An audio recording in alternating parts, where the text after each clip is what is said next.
Hello everyone, welcome back to another mini blog. সকালে ঘুম থেকে উঠে ফ্রেশ হওয়ার পর আমার ডিউটি হলো মেডিসিন খাওয়ার, তার সঙ্গে অনেকটা পরিমাণ জল খাওয়ার। প্রত্যেক রবিবার মানে আমাদের জল খাবারে ঘুগনি মুড়ি খাওয়ার দিন, তাই ঘরটা প্রথমে ঝাড়ু লাগিয়ে চললাম ঘুগনি করতে।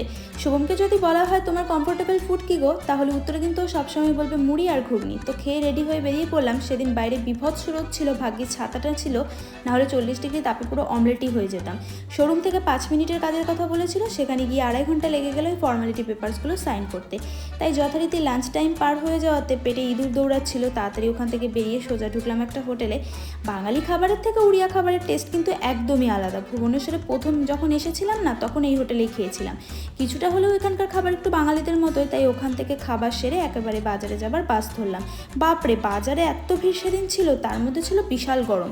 কোনো মতে কিছু বাজার সেরে বাড়ির উদ্দেশ্যে রওনা দিলাম। আর আসার পথে নিয়ে এসেছিলাম শিমলা লঙ্কার চপ। এখানে সন্ধ্যের স্ন্যাক্স আইটেমগুলো কিন্তু বেশ টেস্টি। তো এইভাবেই আমি আমার দিনটা কাটালাম। Thanks for watching. বাই সবাইকে, সবাই ভালো থেকো, সুস্থ থেকো।